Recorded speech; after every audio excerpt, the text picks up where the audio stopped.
नमस्कार दोस्तों, मैं हूं दीपा श्रीवास्तव और आपको अगर ओसीडी है तो आपको अच्छे से मालूम है ये बात कि ओसीडी में प्रॉब्लम केवल थॉट आना नहीं है।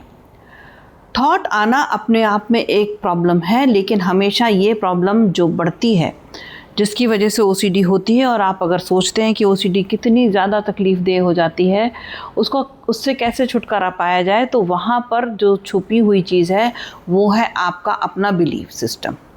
जब आप बहुत ज़्यादा बिलीव कर लेते हैं कि नहीं, मुझे तो थॉट आ रहा है, वो इतना रियल लगता है कि आपको उस पर एक्चुअली बिलीव हो जाता है। तो सीधी सी बात यह है कि बहुत सारी जगह आपको अपने बिलीफ सिस्टम को सही करने की ज़रूरत है, और वो आसानी से होता नहीं है। उसके लिए थेरेपी जो दी जाती हैं वो बहुत सहयोग करती हैं, लेकिन फिर भी आप कुछ कोशिश कर सकते हैं। अपने बिलीफ सिस्टम को रोज़ बनाइए, रोज़ लिखिए, जर्नलिंग करिए। जैसे आपको प्रॉब्लम हो गई है वैसे ही ये प्रॉब्लम दूर भी हो सकती है। कोशिश करेंगे तो होगा, कोशिश करना आपको पड़ेगा, लेकिन इसको चलाइए मत। और मेरे पास कभी कभी कुछ लोगों के फ़ोन आते हैं जो ओसीडी सफ़रर होते हैं, और वो बात करते हैं, फिर कहते हैं हम सोचेंगे, हम अपने घर वालों से बात करेंगे और फिर आपका सेशन लेंगे। देखो, सीधी सी बात है, ये एक बहुत ही परेशान कर देने वाली डिसऑर्डर है जिसको आपको ठीक कर लेना चाहिए। खुद भी कोशिश की जा सकती है, करेंगे कोशिश तो होगा। 10 बातें आज मैं आपको बताती हूँ बिलीफ सिस्टम को कैसे बदलना है, कैसे तोड़ना है, कैसे बिलीफ से आगे निकलना है, कैसे बिलीफ को चैलेंज करना। ठीक है, चलिए सीखते हैं। सबसे पहली बात कि मुझे 100% सुरक्षित होने की, सेफ होने की ज़रूरत नहीं है।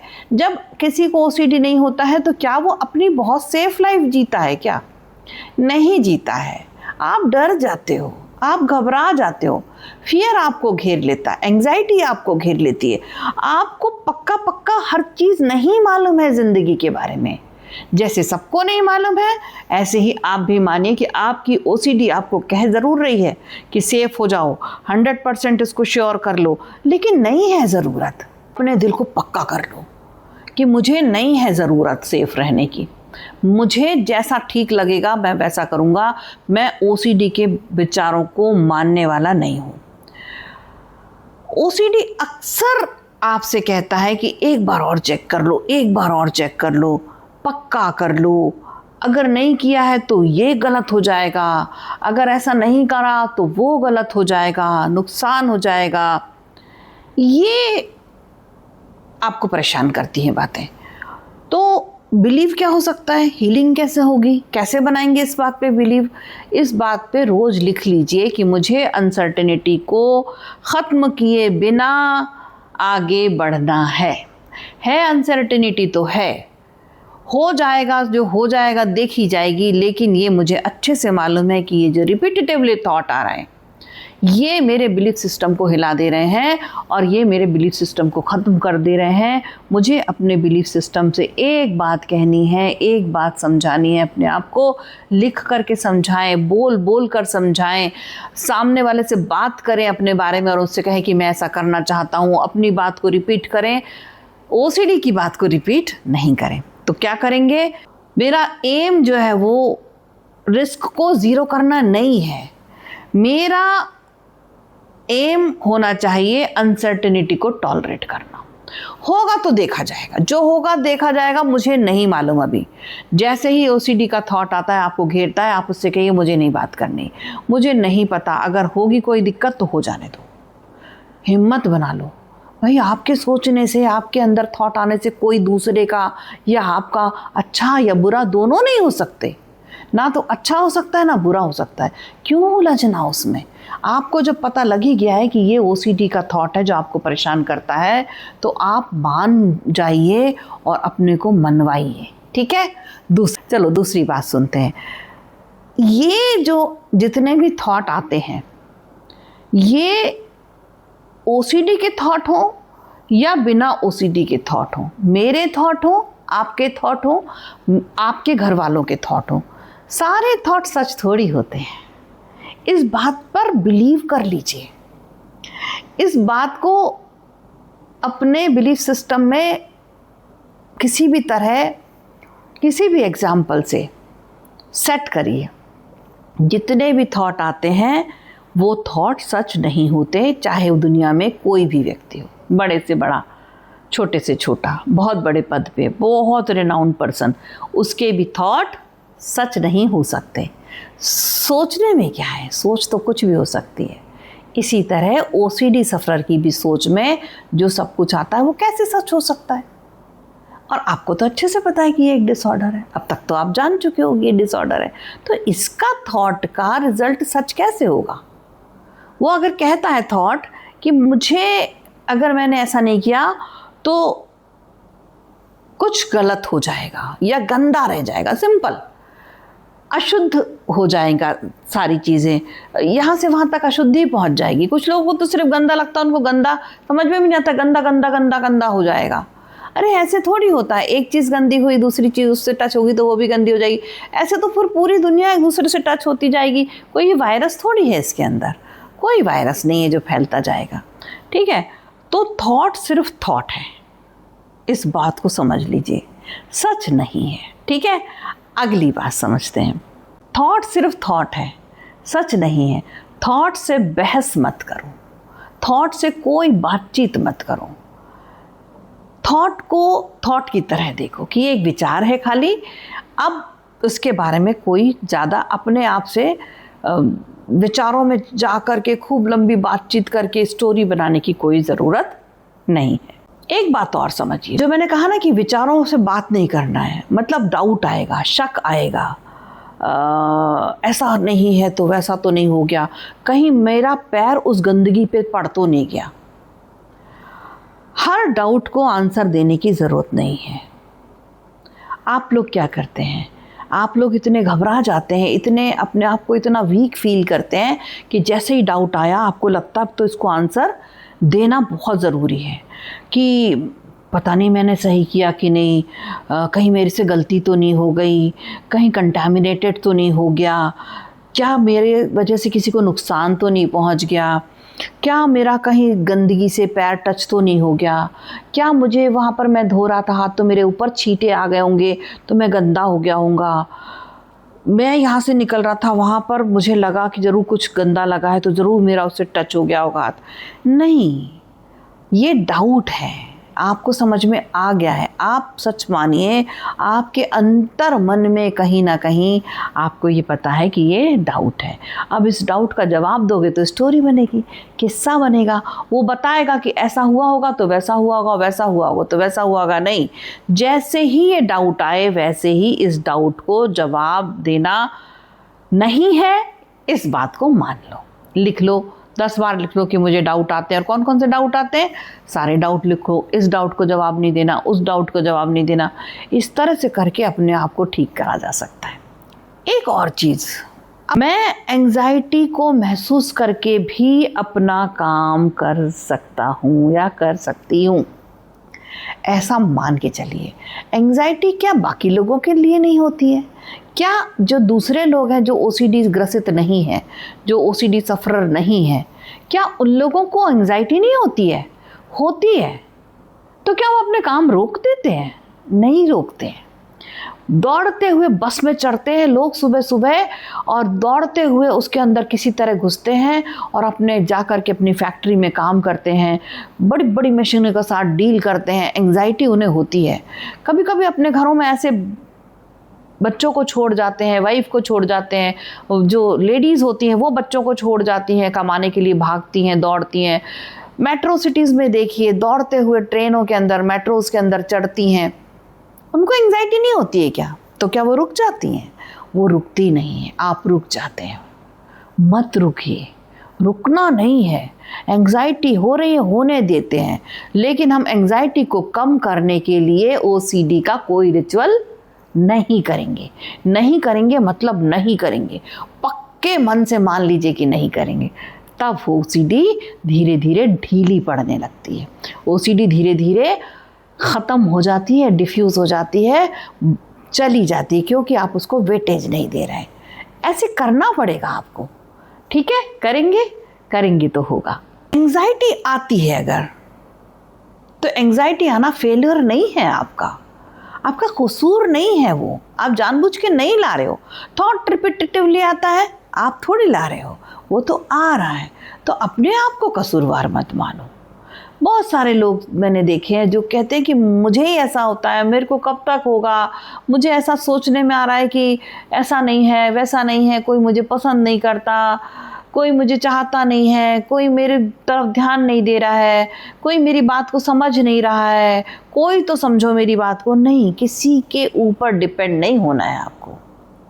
किसी से क्यों उम्मीद करना, अपने आप में सेल्फ सफिशिएंट हो जाएं।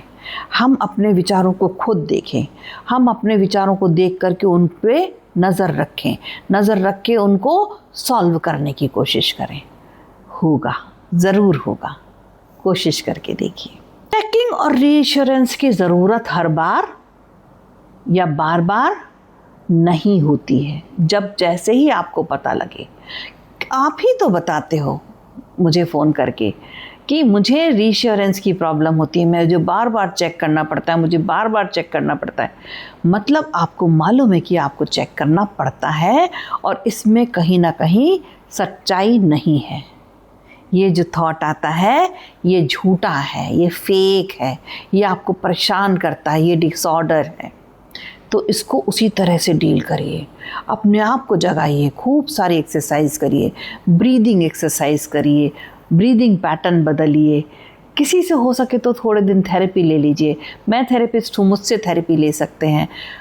और भी बीमारियों के लिए भी तो आपके घर वाले इलाज कराते हैं, इसके लिए क्यों नहीं इलाज करा सकते? इसके लिए भी इलाज ज़रूरी है और इलाज कराइए। बार बार ओसीडी जब कह रही है कि जाके चेक करो चेक करो चेक करो, तो हीलिंग बिलीफ क्या बनाना है इस समय? ही है, उसको चेक नहीं करना है।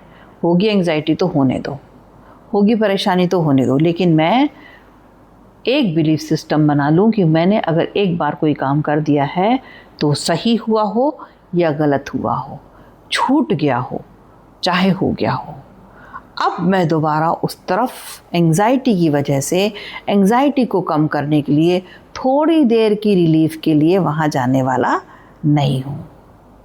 ये थोड़ी देर का रिलीफ देता है। मेरी एक बहुत प्यारी सी क्लाइंट हैं जिनको पॉटी करने के बाद नहाना पड़ता है और नहाने में सिर धोना बहुत ज़रूरी हो जाता है। सिर पे उनका पॉटी का हाथ लग गया होगा और पॉटी लग गई होगी और गंदगी लग गई होगी, इस बात से वो बहुत ज़्यादा परेशान हो जाती हैं।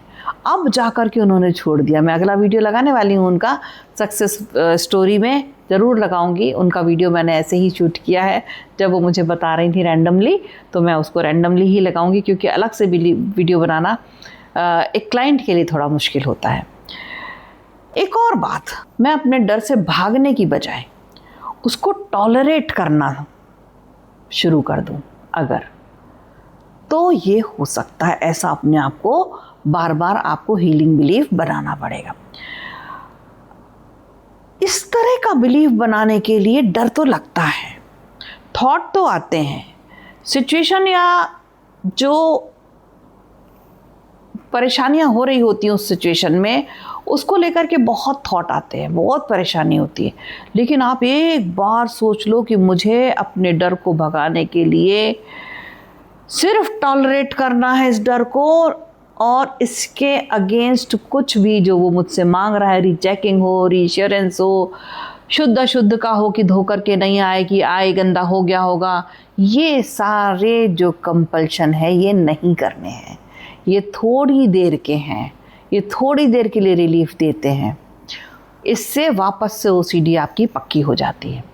तो बिलीफ बनाना है, हीलिंग बिलीफ क्या बनाना है कि मुझे डर को महसूस करने के लिए भागने की ज़रूरत नहीं है, मुझे नहीं भागना है, मुझे कंपल्शन करने के लिए दौड़ नहीं लगानी है। मैं रिलैक्स होके बैठ जाऊं, चुपचाप एक जगह बैठ जाऊं, लेकिन मैं कंपल्शन नहीं करूँगा या नहीं करूँगी। ठीक है, मानो इस बात को, पक्का कर लो। तकलीफ़ होती है ओसीडी में रोज़ बार बार उस चीज़ को चेक करने में या अपने डर से जीतने में, डर को भगाने के लिए बार बार ये सोचने में कि इसको ऐसा कर देंगे तो डर कम हो जाएगा। थोड़ी देर के लिए डर कम होता है। मेरी एक क्लाइंट हैं जो सुबह 3 बजे उठती हैं आधी रात को और 3 से 3.5 घंटे तक वो पॉटी धोती रहती हैं। उन्हें लगता है कि वो पॉटी इधर उधर सारे बदन में लग गई है। उनको मैंने सिखाया जब, तो उन्होंने मुझे यही कहा कि नहीं, मन नहीं मानता, लगता लाओ और धो लें, लाओ और धो लें, लाओ और धो लें। पता नहीं ऐसा क्यों होता है। यही तो थॉट है ओसीडी का, जो आपको रिपीटेटिवली आ रहा है और कंपल्शन करने पे मजबूर कर रहा है। क्यों ऐसा करते हो फिर बार बार? वो कहती है बस ऐसा लगता है कि गंदा रह गया होगा। तो रह जाने दो ना गंदा। आप तो ये मानो कि 1 बार या 2 बार धोने से पॉटी करने वाला शरीर, जिस जगह से हम शरीर में से पॉटी करते हैं, वो साफ हो जाता है। अब रह भी गया हो गंदा तो रहने दो, गंदगी को भी एक्सेप्ट कर लो, डर को भी आने दो, मत भागो डर से। ठीक होने लगोगे, थोड़े दिन में थॉट जो है वो आपका ढीला पड़ जाएगा, कमज़ोर पड़ जाएगा। उस कमज़ोर थॉट को कमज़ोर होने दो, पक्का मत होने दो उसको। बार बार जा कर के अगर आप पॉटी धोगे 3-3 घंटे तक, तो फिर कैसे थॉट जो है वो आपको छोड़ेगा? वो रोज़ पकड़ेगा। जब बिल्कुल हद हो जाती है, मैंने उनसे पूछा फिर निकलते क्यों? बोले जब बिल्कुल टाइम नहीं बचता, अब लगता अब बच्चों को टिफ़िन बना के देना ही पड़ेगा, अब तो उजाला हो चुका, अब तो बच्चों की आवाज़ आने लगी कि वो उठ के तैयार होने लगे, तब जा कर के मैं छोड़ती हूँ। मतलब मजबूरी में छोड़ते हैं, मतलब तब आपका मन मान जाता है। तो वही वाले मन को थोड़ा सा शिफ्ट करो इधर, फिर थोड़ा इधर शिफ्ट करो कि आज आधे घंटे पहले ही मैं मन को मना लूँ। होगा, ऐसे ही होगा, हो जाता है। करके देखिए। एक और तरीका है, देखिए ओसीडी से जूझने वाला व्यक्ति कई बार खुद को दोष देता है। उसको लगता है कि मैं ऐसा क्यों सोचता हूँ, मुझे ऐसा क्यों होता है, मेरे साथ ही ऐसा क्यों हुआ, मैं ही नॉर्मल क्यों नहीं हूँ, मुझे ही ऐसी बीमारी क्यों होनी थी, मुझे ही ऐसी परेशानी क्यों होनी थी। ये सारी चीज़ें आप जब सोचते हैं तो ओसीडी आपको और कमज़ोर, आपके कॉन्फिडेंस को और कम कर देता है। ऐसा मत सोचिए। दुनिया में सब तरह के लोग हैं, उनको सब तरह की बीमारियां होती हैं, बहुत तरह के डिसऑर्डर होते हैं, बहुत तरह के ब्रेन से रिलेटेड प्रॉब्लम्स होते हैं, बहुत तरह के बॉडी से रिलेटेड प्रॉब्लम होते हैं। सबको बीमारियां होती हैं। आप अकेले बीमार या अकेले डिसऑर्डर में नहीं हैं। किसी के हाथ में प्रॉब्लम है, किसी के पैर में प्रॉब्लम है, किसी को माइग्रेन की प्रॉब्लम है, किसी को हार्ट में प्रॉब्लम है, कोई बहुत स्वस्थ है। भगवान करे सब लोग स्वस्थ रहें, लेकिन ऐसा तो बहुत सारे लोगों के साथ होता है। इसलिए अपने आप को ब्लेम ना करें, अपने आप को अपना कॉन्फिडेंस कम ना करें। कॉन्फिडेंस बहुत ज़रूरी है इसमें से बाहर निकलने के लिए, तो कॉन्फिडेंट रहें। ठीक है। सेल्फ कंपैशन रिकवरी की जर्नी को आसान बना देता है। ये बहुत बड़ी बात है, इसको समझिएगा। ठीक है। ऐसा नहीं सोचना है कि मैं स्ट्रगल कर रही हूँ, मुझे ये ऐसा प्रॉब्लम हो रही है, तो फिर आपको ठीक होने में बहुत वक्त लगेगा।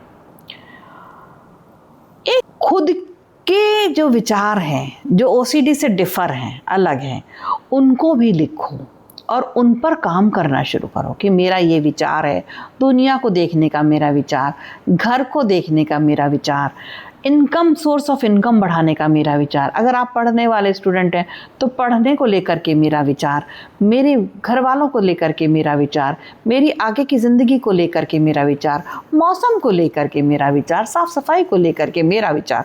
ओसीडी का नहीं। ओसीडी के विचारों को छोड़ के अपने विचार पर धीरे धीरे काम करेंगे तो ये जो ओसीडी वाला व्यक्ति है वो ओसीडी वाला ना रह के एक अलग व्यक्तित्व बन के सामने आएगा।